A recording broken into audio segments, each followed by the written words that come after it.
Verfügungstruppe, or dispositional troops, was formed in 1934 as combat troops for the ruling party. In 1936, General Paul Hauser was selected to be the inspector of the SSVT. Hauser worked to transform the SSVT into a credible military force that was a match for the regular army. In this role, Hauser was in charge of the troops' military training, but did not have command authority. One of his battalion commanders, Captain Wilhelm Brandt, suggested to use camouflage smocks in the middle of the 1930s. Brandt was an engineer and the commander of the reconnaissance battalion, and he was looking for better camouflage for his troops. With Hauser's support, the SS main office set up the Amt T, T for Tarnung or camouflage, to research military camouflage in 1935. Department T was under the leadership of Johann Georg Otto Schick, a painter and art professor of the Munich University. All SS camouflage patterns were designed by his unit. Schick had researched the effect of light on trees in summer and in autumn. These led to the idea of reversible camouflage clothing with a green summer patterns on one side and brown autumn patterns on the other. In 1937, the patterns were field tested by the SS Regiment Deutschland, resulting in an estimate that they would cut casualties by at least 15%.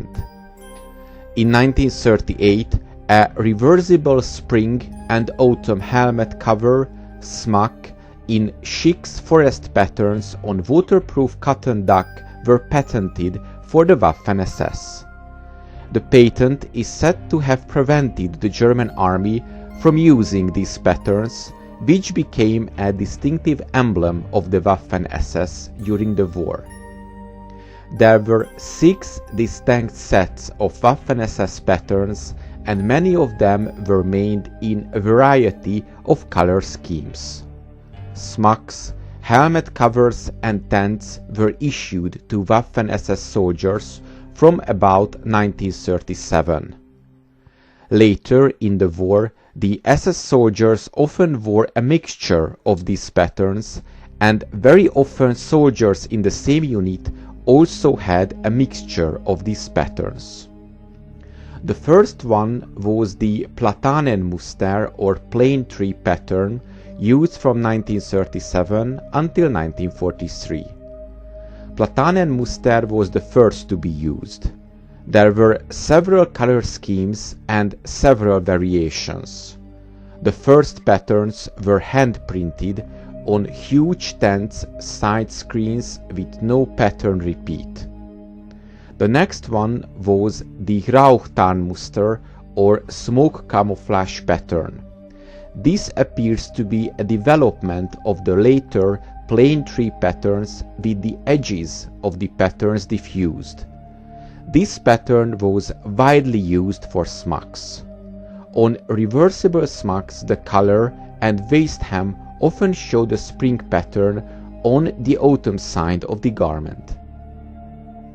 Palmenmuster or palm tree pattern was the next.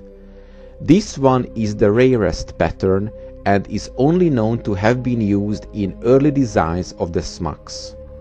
The colors are very similar to plane tree pattern, but the design has distinctive leaf and flower shapes in the overprint.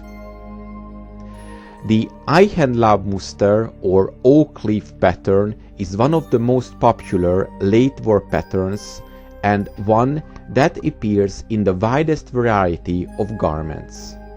There were 2 variations, Oak A, which started in 1941, and Oak B, which started in 1943.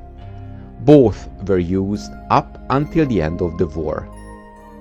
The patterns are very similar from a distance, but if you look closely, the highlight spots in Oakby have a thin, dark border. Garments and caps are nearly always reversible, with a spring color scheme on one side and autumn color scheme on the other side. There are several variations of color schemes, including some with mushroom grey color, which often appears lilac in photographs.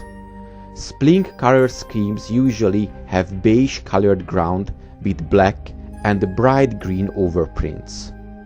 Autumn color schemes have coffee or mushroom colored ground with black and orange overprints. Next came the Leibermuster or P pattern. This pattern was produced from the middle of 1943 and issued in 1944. It was used on several uniforms. The most common color is olive green background with overprinted spots in bright green, beige and black. It was made in one colorway to suit both spring and autumn, and the uniforms were not reversible. Winter parkas and trousers reversed to white color. This pattern became famous during the Battle of the Bulge, and it was not used on official production of caps, helmet covers or smocks. Helmet covers were occasionally made in the field. It is important to note that this pattern is very similar to modern German Flecktarn or spot camouflage. The last one was the Leibermuster or body pattern. This pattern was the first to incorporate infrared reflective inks. It was intended to become the standard pattern for all uniforms and was prototyped in several different garments. However, the war ended as the issues were starting to very few German soldiers actually received this pattern. Surviving samples have faded to nearly white, so the exact colors are unclear. The pattern appears to consist of a pale green ground color with diffused chestnut and olive green overprints. This pattern became very important after the war as it influenced Czechoslovakian, Swiss, and even US camouflage patterns.